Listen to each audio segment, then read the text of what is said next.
Assalamualaikum warahmatullahi wabarakatuh. Saya Putri Widyastuti dari kelas 74 Akuntansi akan mempresentasikan materi lanjutan mengenai akuntansi perkebunan. Yang pertama, review pedoman penyusunan laporan keuangan industri perkebunan, peraturan-peraturan Bapepam. Pedoman penyajian dan pengungkapan laporan keuangan emiten atau perusahaan publik industri perkebunan Bapepam diterbitkan oleh Badan Pengawas Pasar Modal pada tanggal 27 Desember 2002. Pedoman ini dimaksudkan untuk memberikan panduan penyajian dan pengungkapan yang terstandarisasi dengan mendasarkan pada prinsip pengungkapan penuh. Acuan yang digunakan adalah Peraturan Badan Pengawas Pasar Modal atau Bapepam, Kerangka Dasar Penyusunan dan Penyajian Laporan Keuangan, Pernyataan Standar Akuntansi Keuangan atau PSAK, Interpretasi Pernyataan Standar Akuntansi Keuangan atau PSAK, International Accounting Standard atau IAS, Peraturan Undang-Undang, dan Praktek Akuntansi yang berlaku umum. Perusahaan publik yang boleh menggunakan pedoman Bapepam ini hanya perusahaan publik yang tidak mempunyai anak perusahaan yang dikonsolidasikan. Apabila memiliki anak perusahaan yang dikonsolidasikan, penggunaannya harus digunakan bersamaan dengan pedoman penyusunan dan penyajian laporan keuangan perusahaan investasi. Materi selanjutnya ialah aset perkebunan dan depresiasi aset perkebunan. Menurut pedoman akuntansi BUMN perkebunan, aset tetap adalah aset berwujud yang dimiliki untuk digunakan dalam produksi atau penyediaan barang atau jasa untuk direntalkan kepada pihak lain atau untuk tujuan administratif dan diharapkan untuk digunakan selama lebih dari satu periode. Dalam perusahaan perkebunan, aset tetap diklasifikasikan ke dalam dua kelompok, yaitu aset tetap tanaman dan aset tetap non-tanaman. Aset tetap tanaman terbagi atas dua jenis, yaitu aset tanaman semusim dan aset tanaman tahunan. Aset tanaman semusim adalah aset tanaman perkebunan semusim yang belum menghasilkan atau aset pembibitan. Aset tanaman tahunan adalah aset tanaman perkebunan yang terdiri dari tanaman belum menghasilkan atau TBM dan tanaman telah menghasilkan atau TM. Aset tanaman memiliki karakteristik yang berbeda dengan aset lainnya karena aset biologis mengalami transformasi biologis. Menurut Standar Akuntansi Keuangan PSAK nomor 17 paragraf 2, penyusutan adalah alokasi jumlah suatu aset yang dapat disusutkan sepanjang masa manfaat yang diestimasi. Standar Akuntansi Keuangan PSAK nomor 17 paragraf 8 dan 9 menjelaskan bahwa jumlah yang dapat disusutkan dialokasi ke setiap periode akuntansi selama masa manfaat aktiva dengan berbagai metode yang sistematis. Penyusutan aset tanaman dimulai ketika tanaman belum menghasilkan atau TBM direklasifikasikan ke tanaman menghasilkan atau TM. Metode penyusutan yang dipakai oleh perusahaan dalam menghitung penyusutan aset tetap tanaman adalah metode garis lurus dengan taksiran umur manfaat.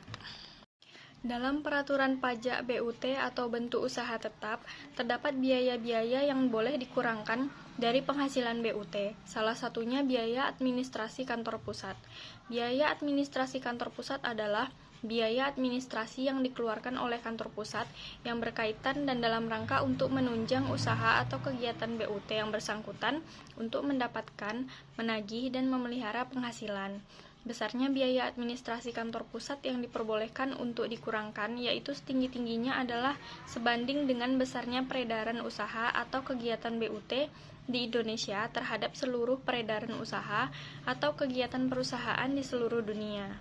BUT di Indonesia yang mengurangkan biaya administrasi kantor pusat ini wajib menyampaikan laporan keuangan konsolidasi atau kombinasi dari kantor pusat yang meliputi seluruh usaha dan atau kegiatan perusahaan di seluruh dunia untuk tahun pajak yang bersangkutan sebagai lampiran SPT tahunan.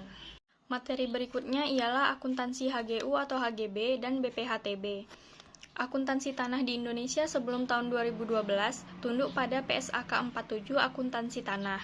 Namun PSAK ini dicabut oleh DSAK IAI dan digantikan oleh ISAK 25 hak atas tanah yang mulai berlaku tahun 2012.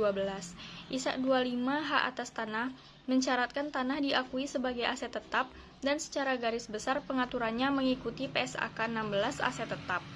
Berdasarkan Undang-Undang Nomor 5 Tahun 1960 tentang Peraturan Dasar Pokok-pokok Agraria, dan Peraturan Pemerintah Nomor 40 Tahun 1996 tentang hak guna usaha atau HGU, hak guna bangunan atau HGB, dan hak pakai atas tanah, perusahaan di Indonesia tidak bisa memiliki tanah dengan sertifikat hak milik atau HM, namun HGU, HGB, dan hak pakai bisa diperpanjang dan diperbarui. Biaya perolehan tanah HGU, HGB, dan HP diakui sebagai aset tetap berdasarkan PSAK 16. Biaya perpanjangan atau pembaruan hak bukan biaya untuk mendapatkan hak ketika pertama kali tanah diperoleh. Berdasarkan ISA 25 diakui sebagai aset tak berwujud dan tunduk terhadap PSAK 19 aset tak berwujud. Berdasarkan PSAK 19, aset tak berwujud disusutkan sesuai dengan umur ekonomisnya. Review IAS nomor 41. IAS 41 merupakan standar yang bertujuan untuk menentukan perlakuan akuntansi dan pengungkapan terkait hasil pertanian dan aset biologis yang mensyaratkan bahwa setiap aset biologis dalam laporan keuangan harus dinilai dengan nilai wajar pada setiap akhir periode pelaporan. Menurut IAS 41, aset biologis didefinisikan sebagai tumbuhan dan hewan yang hidup dan dikendalikan atau dikuasai oleh perusahaan sebagai akibat dari kejadian masa lalu. Tujuan dari IAS 41 adalah untuk mengatur perlakuan akuntansi dan pengungkapan yang berhubungan dengan aktivitas agrikultur. Standar ini ditetapkan untuk produk agrikultur yang merupakan produk hasil dari aset biologis suatu entitas hanya sampai saat panen. Setelah itu, produk diukur berdasarkan IAS 2 tentang persediaan.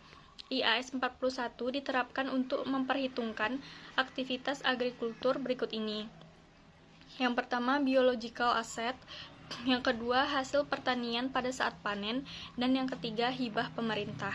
Standar ini tidak berlaku untuk tanah yang berkaitan dengan aktivitas agrikultur dan aset tidak berwujud yang terkait dengan aktivitas agrikultur. PSAK 69 Agrikultur. Agrikultur memberikan pengaturan akuntansi yang meliputi pengakuan, pengukuran, serta pengungkapan aktivitas agrikultur. PSAK 69 juga memberikan panduan definisi beberapa istilah yang digunakan dalam pernyataan ini. Secara umum, PSAK 69 mengatur bahwa aset biologis atau produk agrikultur diakui saat memenuhi beberapa kriteria yang sama dengan kriteria pengakuan aset tetap. Aset tersebut diukur pada saat pengakuan awal dan pada setiap akhir periode pelaporan keuangan pada nilai wajar dikurangi biaya untuk menjual. Keuntungan atau kerugian yang timbul dari perubahan nilai wajar aset diakui dalam laba rugi periode terjadinya. Pengecualian diberikan apabila nilai wajar secara jelas tidak dapat diukur secara andal.